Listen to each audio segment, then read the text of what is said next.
Radio Sucesos 101.7 FM presenta su noticiero Sucesos con Milton Pérez y Verónica Larrea. Un periodismo libre para una democracia plena. Los hechos y las opiniones de los sucesos que marcan nuestro tiempo.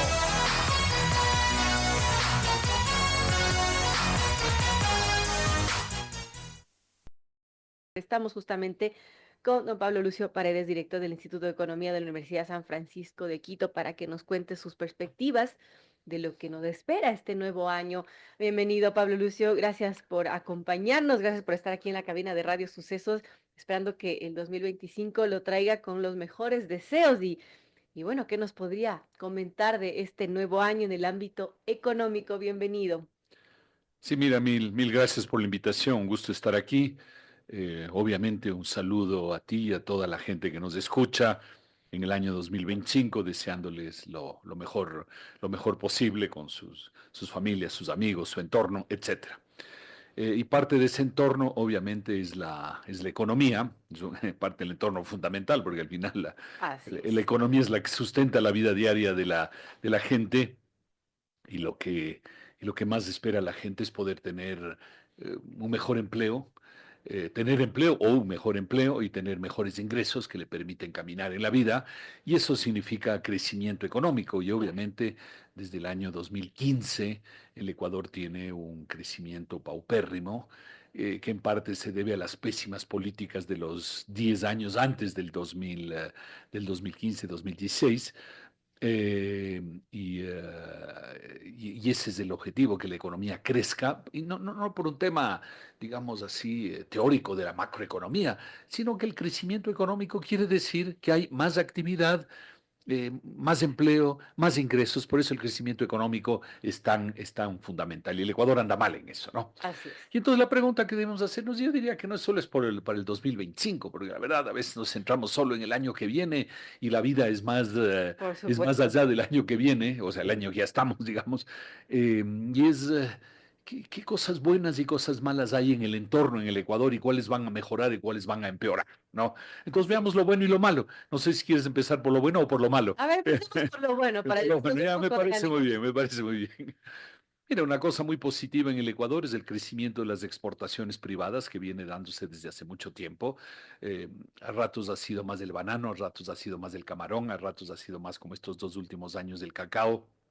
Y hay gente que dice, bueno, pero solo es porque subió el precio del cacao a nivel mundial. Bueno, no importa las razones, pero quiere decir que hay gente dedicada con energía al cacao en el Ecuador y que están aprovechando Ujú. esa subida de precio. Es decir, hay gente detrás que está haciendo cosas, ¿no? Entonces, las exportaciones privadas, yo diría que un poco más, un poco menos, las exportaciones privadas van a seguir siendo, digamos, un impulso importante en la economía ecuatoriana. Es un factor positivo. Otro muy positivo, que también tiene una contraparte negativa, que es la migración, sobre todo la migración en los últimos 20, 30 años, que son las remesas.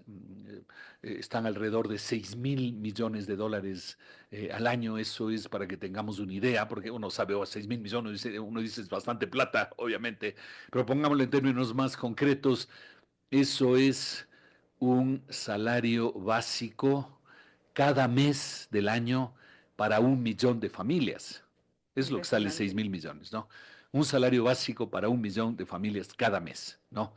Y teniendo en cuenta que en el Ecuador hay 4 millones y pico de familias, 1 millón de 4 millones es bastante, ¿no? Entonces, y creo que es un factor que podrá subir un poco, podrá bajar un poco, pero digamos se va a mantener en niveles importantes. Las acciones de Trump en los Estados Unidos, porque el 60 o 70% de las remesas vienen de los Estados Unidos, podrían en algo cambiar, pero tampoco sabemos en qué sentido va a cambiar. Ujú. Así que va a seguir siendo un factor importante para la economía ecuatoriana. Tener baja inflación es un tema muy importante. Hay otros países que luchan cada día, cada mes, cada año contra la Claro. inflación. En el Ecuador tenemos una inflación baja y eso es un factor muy positivo. Eso es Quizás por la dolarización. y entonces vengo a ese cuarto factor que tú señalas, que es la dolarización. Además, estamos en estos días festejando los 25 años de la dolarización, y yo creo que hay que estar conscientes que la dolarización es muy importante para el Ecuador, ha sido muy buena para el Ecuador y tiene que seguir siendo buena. Es decir, si hay candidatos que miran, digamos así, con negativismo o con suspicacia a la dolarización, pues hay que ponerlos de lado, porque la dolarización es un factor fundamental para para el Ecuador desde hace 25 años y lo seguirá siendo. Y para eso, entre paréntesis, yo creo que hay una reforma muy importante que deberíamos hacer en el Ecuador. Se habla relativamente poco del tema, pero yo creo que hay que impulsarlo, que es cerrar el Banco Central del Ecuador. No. ¿Qué función tiene el Banco Central actualmente? Mira, no tiene ninguna función, no debería tener ninguna función monetaria. En consecuencia, el Banco Central como Banco Central debería eliminarse. Ahí me dicen, bueno, pero hay alguna que otra función logística, operativa, de esto, de estudios, de una serie de cosas que hace el Banco Central. Bueno, pero entonces no es falta llamarle Banco Central. Llámele usted como quiera, elimine funciones, hágale más chiquito, que tenga 2 o 3 funciones de otra naturaleza, pero quítele el nombre Banco Central. ¿Y por qué? Por una razón muy sencilla. Si usted le llama Banco Central, usted dice, ah, entonces puede cumplir las funciones de banco y cumplir funciones monetarias. Y eso es justamente lo que no tiene que cumplir. Y hay ese riesgo, ¿no? Y en el caso de Diego Borja, él lo ha dicho varias veces, sí vamos a utilizar el Banco Central para expandir la economía, crear dinero y una serie de cosas. De una u otra forma lo ha dicho. ¿No? Ujú. Y eso es justamente lo que hay que evitar en dolarización, porque en dolarización vivimos del dólar, no vivimos de inventarnos ecuadólares, ¿no? Así Que es. es lo que se quiere hacer. En consecuencia, la mejor manera es eliminar el Banco Central del Ecuador, para que no haya esa tentación. Esa me parece una reforma muy importante. Entonces, bueno, como vemos, hay cosas positivas en el Ecuador, ¿no? Y luego tenemos que evaluar las cosas negativas y hacernos la pregunta de si esas van a mejorar o no van a mejorar, ¿no? ¿Por cuáles empezaría, Pablo Lucio? Quizás la inseguridad, ¿no? Yo creo, soy ignorante en el tema de la seguridad, pero yo creo, o al menos así mirando las cosas, que este gobierno ha intentado ha hecho un esfuerzo frente a la policía, a las Fuerzas Armadas, frente a la inseguridad. Entiendo, viendo las cifras, que las cosas mejoraron, luego han vuelto a aumentar, pero creo que es una guerra, porque sí creo que es una guerra. Los que están del otro lado quieren tomarse, quieren tomarse el país, entonces sí es una guerra que no es fácil de ganar. En consecuencia, uno no puede juzgar diciendo, ah, pero no se ha logrado todo. No, no, no se ha logrado todo porque es una guerra difícil, ¿no? Pero yo creo que ese es un tema fundamental de Así poder es. mejorar eso. Y no solo es un tema que afecta globalmente al país, afecta la vida diaria y la vida económica, porque la gente sale menos, el negocio cierra más temprano, la gente tiene temor, la gente dice no voy a invertir porque si invierto, ¿qué gano con eso? ¿No? O si invierto, mañana viene alguien y me vacuna y entonces me lleva la plata que yo Ujú. invertí, ¿para qué? Entonces hay todo un tema ahí de diversas naturalezas humanas y económicas. Entonces yo creo que ese es un tema que no está bien, pero que hay que seguir luchando, ¿no? El otro tema es obviamente La el tema luz. eléctrico. El tema eléctrico. Estamos ahora en la fase en que no tenemos cortes, aunque no estoy seguro en la área industrial. ¿Siguen teniendo cortes o no? Bueno, entiendo que en diciembre los tuvieron, en este inicio de año no No. se ha Sí, dicho así es. información, la verdad. Exacto, no se ha visto información. Pero yo razonablemente creo que hay una probabilidad no despreciable de que durante el año 2025, porque hablamos del Ajá, 2025, vuelvan los apagones. Si se vuelve a combinar un pésimo clima, hoy tenemos un buen clima, nos llueve todo el tiempo. así es. Es más, ya nos estamos quejando de que llueve demasiado. Eh, y Colombia, que nos está dando los 400, alrededor de 400 megas, que es lo que nos puede dar, pero ambas cosas pueden cualquier rato volver a desaparecer, ¿no? Entonces sí creo que hay una probabilidad de que tengamos nuevamente cortes en el año 2025, y eso obviamente hay que seguir trabajando para evitarlo, pero creo que va a ser parte del entorno de incertidumbre del año 2025, ¿no? Otro tema muy importante es la mala calidad de la política en el Ecuador. La política es lamentable, o sea, nuestros representantes son lamentables, Así es. porque en vez de cumplir la función de representarnos, se dedican a buscar sus broncas, sus intereses, sus corruptelas por aquí, por allá. Esa es la política en el Ecuador. Y francamente, sería bueno chequear de aquí a un mes y pico, qué mismo pasó. Pero yo tengo la sensación de que es probable que el 60 o 70% de los miembros de la actual asamblea que son candidatos, ¿no? Vuelvan a ser reelectos. No me sorprendería. Y entonces uno dice, la calidad de la política es pésima, los políticos son pésimos y los ecuatorianos reelegimos a los mismos. Ojalá reelijamos a cero, o a 10%, a 20%, pero yo me temo que sean más de la mitad que van a ser reelectos ahora nuevamente, ¿no? Entonces, la mala calidad de la política es gravísima para el país, ¿no? Y en parte, ¿por qué lo es? Por el otro tema, y que digamos un poco, cierro el tema de los pros y los contras con eso, luego seguimos conversando, es que más allá del año 2025, como decía al principio, el Ecuador necesita reformas de fondo, ¿no? Y la pregunta es, ¿vamos a enfrentar esas reformas de fondo o no? Una, para mí fundamental, es la reforma del Estado.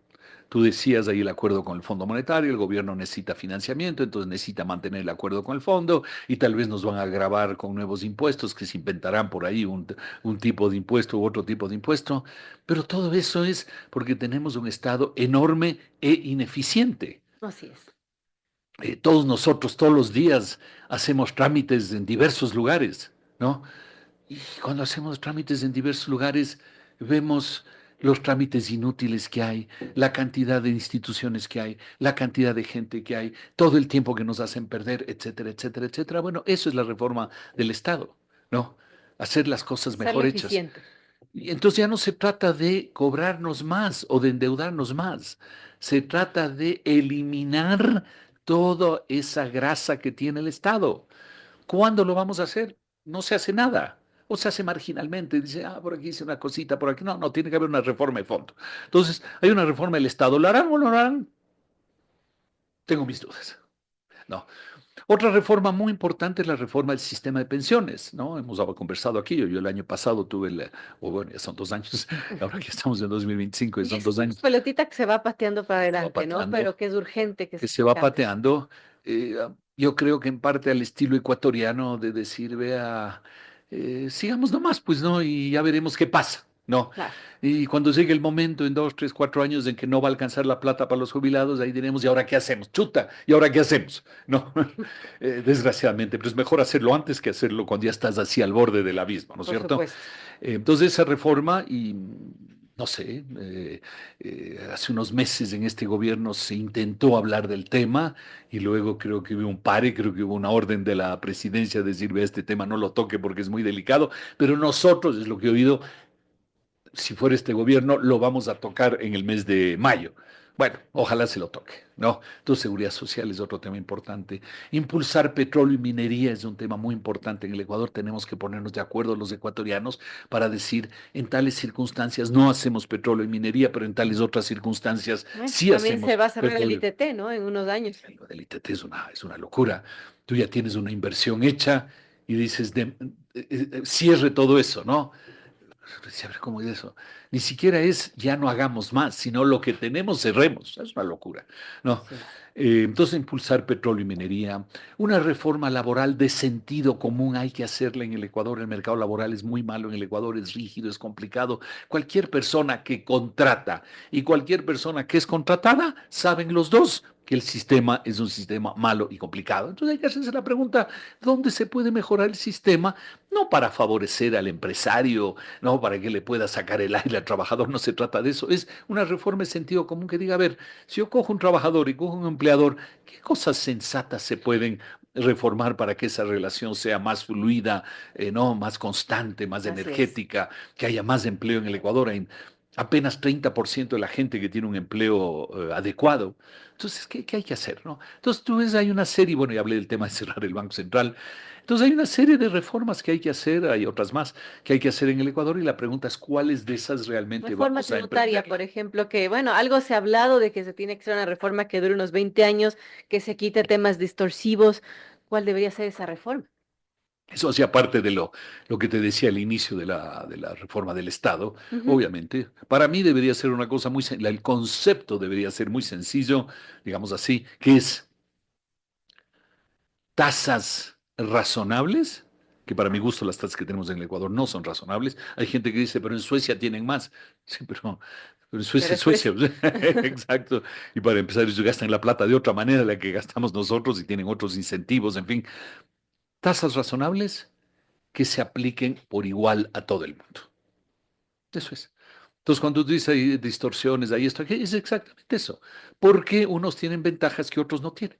No. ¿Por qué el sector X tiene esa ventaja y el sector B no tiene esa ventaja? ¿Por qué la persona en tales circunstancias tiene una ventaja que el otro no tiene en circunstancias iguales? Entonces, debería ser similar para todos las condiciones impositivas, salvo obviamente ciertos casos que uno entiende perfectamente. Hay cosas ligadas a la gente de más bajos recursos, etcétera, etcétera, que puede haber esa distorsión, digamos, ¿no? Pero en el resto tiene que ser tasas razonables que se apliquen por igual a todos. Eso debe ser el sistema tributario. Y que sea fácil además de manejar, Así ¿no? es.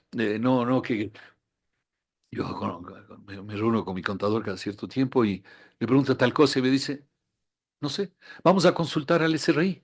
Y consultamos al SRI, y si consultamos a tres personas diferentes en el SRI, nos dan tres respuestas diferentes. En un caso nos dicen, usted sí puede hacer esto, el otro dice, no sé si puede hacer, y el otro dice, no puede hacer, ¿no? Entonces, ¿qué hago? Entonces, más o menos a uno le dicen, vea, usted decida qué es lo que hace, y luego ya veremos si le caigo o no le caigo. ¿No? Es así, estoy exagerando, pero es un poco eso, ¿no? ¿Por qué? Porque el sistema es tremendamente complicado. Entonces, estas deberían ser las reglas de un buen sistema tributario. Ahora, hay un tema pendiente que genera temor y es el fallo del siglo de Chevron. Y bueno, se sabe que se podría dar en este año, que es inminente esta sentencia del tribunal ya definitiva, que podría condenar al Ecuador a pagar hasta 2.000 millones de dólares. Y eso es de manera inmediata. ¿Cómo eso afectaría a la economía en este año? No, y no solo hay el juicio de Chevron, hay otros juicios que el Ecuador tiene. Digamos que esto del más grande, Sí, es el más grande, que lleva años. pero si sumas los otros, tampoco las cifras son despreciables, ¿no? Entonces Claro, tenemos ahí una serie de pendientes, eh, y es porque la seguridad jurídica no existe en el Ecuador, porque yo te puedo decir algo ahora y firmar algo y mañana te digo que ya no lo hago y entonces empiezan las broncas, ¿no? Y en particular en el gobierno de Correa hubo muchísimo de eso. Pero en todo caso, eh, bueno, y hay gente también que dice, siempre perdemos los arbitrajes. No es cierto, hay arbitrajes que hemos ganado, hay arbitrajes que hemos perdido, en algunos nos ha ido mal, en otros sí nos ha ido mal. Esto de Chevron es un lío que es difícil entender, a no ser que uno esté metido realmente en el tema. Bueno, lo que hay que hacer en todo caso es estar listos para seguir peleando si se así puede es. pelear o si no se puede ya pelear, sentarse y decir, vea, yo no le voy a pagar 2.000 millones de dólares en el día de hoy, no el día que toque, sino que vamos a discutir de cómo le voy pagando. No queda más que ese tipo de cosas, si nos pasa a nosotros a título personal, no queda más que conversar para tratar de Así es. diferir, pero hay que estar conscientes que no solo es Chevron, tenemos una cantidad de juicios ahí encima del país que son muy peligrosos. Sí, y eso viene a la otra pregunta, es cómo se va a financiar el Estado con estos temas de los juicios que son terribles para el Ecuador, pero también estos ingresos que ya no va a tener el país como estos ingresos temporales, que es cuando hacía la introducción, ¿qué va a pasar con ello? Bueno, según el plan con el Fondo Monetario, lo que hay que cubrir es más o menos alrededor de 1.000 millones de dólares durante el año, ¿no? Es decir, las nuevas fuentes, digamos, de financiamiento que hay que encontrar, reemplazando las anteriores, como tú dices que una parte eran solo temporales, son alrededor de 1.000 millones de dólares, ¿no? Bueno, yo vuelvo a lo que hablábamos antes. El presupuesto del Estado es cerca de 30.000 millones. El presupuesto del conjunto del sector público debe estar por encima de los 45.000 millones. Y entonces, si yo te digo que hay que encontrar 1.000 en 30.000 o 1.000 en 45.000 millones, Debería poderse, ¿no? debería poderse, eso es exactamente, sin tener que cobrarnos nuevos impuestos. Alguien me va a decir, 1.000 de 45 es 2%, para redondear. No, de 30.000 es 3%. Así es.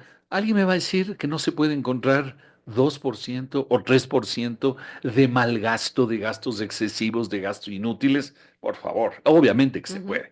Así que el esfuerzo debería venir por el lado del gasto y no por el lado de cobrarnos nuevos impuestos de cualquier naturaleza que estos fueran, ¿no? 2 o 3%. Miren, el Estado ecuatoriano, mira, si en la vida personal que uno cuida la plata, porque es de uno, el problema del Estado es ese, que el Estado utiliza nuestra plata, Ese entonces no la Estado sí es de cuida. nadie. En nuestras cuentas, si alguien viene y me dice, veas un esfuerzo de 2%, yo creo que casi todos nosotros podemos hacer un esfuerzo de 2%, a pesar de que siempre cuidamos nuestra plata. No, pero por ahí se nos Efectivamente. escapa 2%, ¿no es cierto? Ujú. Con más razón el Estado puede hacer un esfuerzo de 2 o 3%. En realidad el Estado debería poder hacer un esfuerzo de 10 o 15%, no de 2 o 3. Entonces yo creo que el objetivo tiene que ser eliminemos 2 o 3% de gastos y esos 1.000 millones no vamos a subir ningún tipo de impuesto. Y te insisto, no es 2 o 3%, es 10 o 15% de esfuerzo que debería hacer el Estado fácilmente. Qué importante, amigos. Son las 7:40. Dialogamos con Pablo Lucio Paredes, director del Instituto de Economía de la Universidad San Francisco de Quito. Hablamos de las proyecciones económicas para este nuevo año. Y para cerrar, Pablo Lucio, a su criterio, entonces, ¿qué nos espera a los ecuatorianos en el día a día en este 2025? Mira, bueno, primero tenemos una responsabilidad que hay que recordar, o sea, el 9 de febrero, Ujú. no Vamos a son, las urnas. no son los marcianos los que votan, ¿no? Los que votamos somos los ecuatorianos, ¿no? Y entonces votamos mal y luego decimos, uy, qué malos gobernantes que tenemos. Pero los gobernantes nuevamente no caen del cielo, son electos por nosotros. Entonces hay que pensar bien quién puede hacer las cosas que estamos hablando ahora, quién puede enfrentar mejor la inseguridad, el tema eléctrico, quién puede hacer esas reformas que acabamos de mencionar, ¿no es cierto? Etcétera, etcétera, ¿no? ¿Quién puede? Porque el Ecuador lo que necesita como objetivo es crecer más, pero no Así es. crecer, porque siempre se puede eso hacer, no crecer. Así 1 añito, 2 años, porque mira, todo lo podemos hacer. Yo también puedo crecer mi economía personal endeudándome como loco, ¿no? O raspando la olla, porque mira, hay que recordar y no podemos engañarnos. Del 2007 al 2017, la política económica en el Ecuador fue raspar la olla, ¿no? Generar ciertas ventajas en el corto plazo y dejar gravísimos problemas para el largo plazo. Esa fue la realidad, no Había podemos sensación de engañarnos. abundancia, ¿no? En esa Es época. que lo mismo yo también lo puedo hacer en mi familia. Yo le Así. puedo dar una increíble sensación de abundancia. ¿Cómo? Raspando la olla. Tengo una plata para mi jubilación. Todavía no llego, pero ya voy camino. No tengo entonces digo, no, esa plata me cojo y me gasto. Y eso es lo que hizo el gobierno. Se tomó la plata de la seguridad social. ¿Para qué? Para gastar en el día a día. Teníamos los fondos de reserva. Recordemos que era una plata que los ecuatorianos ahorrábamos durante 3 años y bueno, en fin. ¿Qué se hizo? Se transformó el fondo de reserva en un sueldo mensual. ¿Para qué? Para que la gente gaste en detrimento del ahorro de largo plazo. En fin, había fondos petroleros para el futuro. Se tomó toda la plata de los fondos petroleros. En fin, la filosofía fue raspar la olla. Todos sabemos que podemos raspar la olla y podemos endeudarnos como locos, ¿sí? Y eso nos da 1 o 2 años Así chéverísimos en es. la familia, sí. ¿Qué van a decir los hijos y los familiares? ¡Wow, qué Qué tipazo! chévere, ¿no? Claro, qué tipazo este, vea cómo nos tiene también. ¿Y qué pasa el tercer año? ¿Qué pasa el cuarto año? ¿No? Entonces es lo que hemos vivido. Entonces, eso hay que estar conscientes, que la economía ecuatoriana necesita crecer, pero no crecer en base a esas recetas, llamémosle así, entre comillas, milagrosas, sino crecer en esencia. Y la esencia es lo que acabamos de conversar, mantener las cosas Así positivas es. e ir solucionando las cosas negativas y en particular las reformas. Entonces ya la gran responsabilidad del año es no de los marcianos, sino de los ecuatorianos, que es primero votar bien. Y segundo, quien sea el gobierno, tener políticas responsables de país. Nuevamente, no hacer crecer la economía, como te digo, raspando la olla, eso no funciona. Eso alegra a la gente No es un temporalmente. crecimiento real. Ese es el Importante. gran objetivo. Entonces, la pregunta que hay que hacerse es, ¿quién tiene la capacidad de hacer eso? Gracias a Pablo Lucio Paredes por acompañarnos, director del Instituto de Economía de la Universidad San Francisco de Quito. Gracias nuevamente Un por gustazo y un acompañarnos. abrazo a todos y un buen año. Dentro de todo Un lo que buen hemos año. conversado, pues un buen año. Sí. Y a los hinchas de la liga, un saludo más especial todavía. Sí. Bien, con esto Chao. cerramos esta entrevista, amigos. Vamos a una pausa comercial. Volvemos enseguida para conversar con Arturo Torres, periodista de investigación, sobre un tema que es, bueno, los puertos de nuestro país y todo el tema de narcotráfico. Volvemos.